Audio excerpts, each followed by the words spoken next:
آپ آقا علیہ السلام جب قعدہ اولیٰ میں تشہد پڑھتے تھے تو فرماتے تھے التحیات للہ والصلوات والطیبات،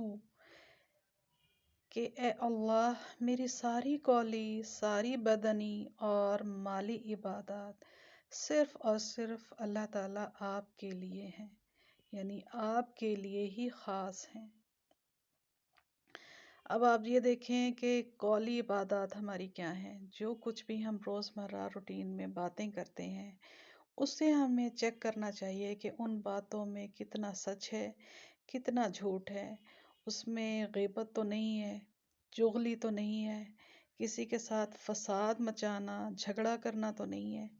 ٹھیک ہے، اور کسی کی برائی کرنا، ٹھیک ہے۔ یہ ساری جو قولی عبادات ہیں یہ ہمیں چیک کرنا ہوگی کہ اس میں کہیں غلط حرکتیں تو ہم سے نہیں ہو رہی، غلط بات تو ہماری زبان سے ادا نہیں ہو رہی۔ پھر ہے بدنی عبادتیں۔ اب بدنی عبادتیں کیا ہیں کہ جیسے ہم نماز پڑھتے ہیں، روزہ رکھتے ہیں، حج کرتے ہیں، عمرہ کرتے ہیں، یا ہم دنیا کے سارے کام کرتے ہیں، ٹھیک ہے، جیسے ہم خواتین گھریلو کام کرتی ہیں، مرد حضرات باہر کاروبار کرتے ہیں، تو وہ اس میں دیکھیں گے کہ ہمارے جسم کے ذریعے سے، ہمارے ہاتھوں کے ذریعے سے کوئی غلط کام تو نہیں ہو رہے۔ اور پھر یہ ہے کہ ہمارے دل میں بھی کسی کے لیے بغض، حسد، کینہ، ٹھیک ہے، نفرت، یہ چیزیں تو نہیں آ رہی، کیونکہ یہ بھی ہمارے بدن ہی کا حصہ ہے نا۔ تو میں سمجھتی ہوں کہ دل کو بھی صاف رکھنا چاہیے اور اپنی ظاہری پاکیزگی کو تو اختیار کرنا ہی ضرور چاہیے، یعنی اندر باہر سے ہمیں پاکیزہ رہنا چاہیے اور پاکیزگی ہی کو اپناتے ہوئے پاکیزہ زندگی گزارنی چاہیے۔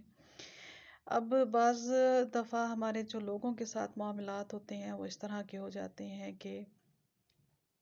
اس میں اختلافات بھی ہو جاتے ہیں، اس میں جھگڑے بھی ہو جاتے ہیں، اس میں بہت سارے لوگ جو ہیں وہ آپ کے ساتھ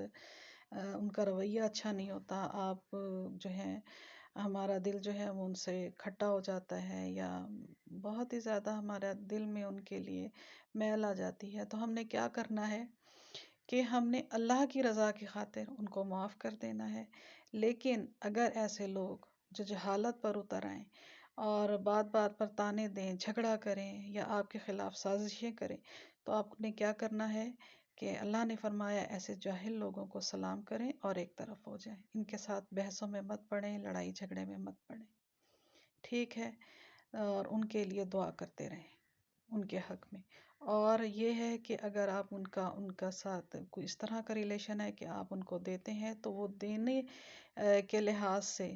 ٹھیک ہے، چاہے وہ مالی لحاظ سے ہے، چاہے وہ کسی اور لحاظ سے ہے، دینے میں کمی نہ کریں، اور یہ ہے کہ فاصلہ رکھیں۔ اسی طرح سے مالی عبادات میں کیا ہے کہ جس طرح سے ہم صدقہ و خیرات کرتے ہیں، ٹھیک ہے، کسی کی ہم مدد کر دیتے ہیں، یا اللہ کے دیے ہوئے رزق میں سے، حلال رزق میں سے، حلال طریقے سے ہم وہ اپنے اوپر بھی خرچ کرتے ہیں، اپنی فیملی پر بھی خرچ کرتے ہیں، اور وہ اس کا طریقہ کار ہم دیکھیں گے۔ اچھا، میں سمجھتی ہوں کہ جب ہم صحیح فہم کے ساتھ سمجھ کے جب ہم یہ نماز ادا کریں گے، پڑھیں گے، تو اگلی نماز تک ہماری یہ کوشش ہوگی کہ ہم سے کوئی بھی قسم کا غلط کام جو ہے وہ نہ ہو، ورنہ ہم جب اگلی نماز میں اللہ کے حضور، اللہ کے دربار میں حاضر ہوں گے اور پھر دوبارہ سے ہمیں یہ الفاظ نماز میں پڑھنے پڑیں گے، تو یقین جانے ہمیں بہت شرمندگی ہوگی اگر اس دوران میں ہم سے غلط کام ہوئے ہوں گے۔ تو انسان ہے، خطا کا پتلا ہے، ساتھ ساتھ معافی تلافی کا سلسلہ جو ہے وہ رکھنا چاہیے، ٹھیک ہے۔ اگر ہم سے کوئی غلطی ہو جاتی ہے تو ہم معافی مانگ لیں، اگر سامنے والے سے ہو گئی اور وہ نہیں اس پہ آ رہا معافی پہ، تو آپ اللہ کی رضا کے لیے اسے معاف کر دیں، ٹھیک ہو گیا۔ کہ کیونکہ ہر تکلیف کے اوپر جب مومن صبر کرتا ہے تو اسے وہ پہلے صبر کی طرح ہی ہر دفعہ اجر ملتا ہے،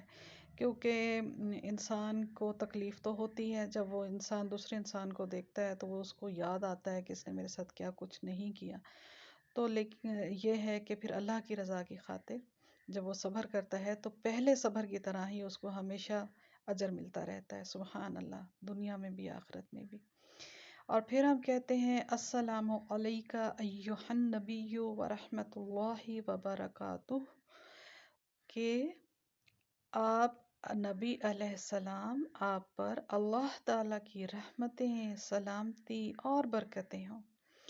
تو سبحان اللہ، نبی علیہ السلام کا ہم پر بہت حق ہے، تو ہمیں چاہیے کہ ہم اللہ تعالیٰ سے دعا کرتے رہیں آپ کے لیے رحمت، سلامتی اور برکتوں کی۔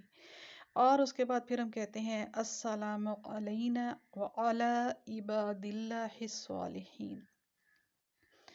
اور ہم پر بھی اور اللہ کے دوسرے سارے نیک بندوں پر بھی کیا ہو؟ سلامتی ہو۔ سبحان اللہ، جب ان الفاظ کو پڑھا جاتا ہے تو ہر نیک بندے کو، خواہ وہ زمین پر ہو خواہ وہ آسمان پر ہو، نمازی کا یہ سلام ان تک پہنچا دیا جاتا ہے۔ سبحان اللہ۔ اور اس کے بعد پھر ہم کیا کہتے ہیں؟ گواہی دیتے ہیں اشہد اللہ الہ الا اللہ و اشہد ان محمدن عبدہ و رسولہ، کہ اللہ تعالیٰ میں گواہی دیتا ہوں یا دیتی ہوں کہ آپ کے سوا کوئی دوسرا الہ نہیں، کوئی سچا معبود نہیں کہ جس کی ہم عبادت کریں، اور پھر میں گواہی دیتی ہوں کہ محمد صلی اللہ علیہ وآلہ وسلم اللہ آپ کے نیک بندے اور رسول ہیں۔ سبحان اللہ۔ میں یہ سمجھتی ہوں کہ اگر ہم نماز کو صحیح سمجھ کے ساتھ، خشوع و خضوع کے ساتھ اور صحیح فہم کے ساتھ، اخلاص کے ساتھ، خالص اللہ کی رضا چاہنے کے لیے پڑھیں گے، تو میں یہ سمجھتی ہوں کہ ہم انشاءاللہ ہماری اصلاح بھی ہوگی اور ہم برائیوں سے بھی بچتے رہیں گے، اور نماز کا جو صحیح فائدہ ہے وہ تبھی ہمیں حاصل ہو سکے گا۔ ٹھیک ہے، اپنے دعاؤں میں مجھے ضرور یاد رکھیے گا، اور ہمیں کوشش کرنی چاہیے، کیونکہ اللہ تعالیٰ نے ہماری کوشش کو ہی دیکھنا ہے۔ ٹھیک ہے، ربنا تقبل منا انك انت السميع العليم وتب علينا انك انت التواب الرحيم، آمین۔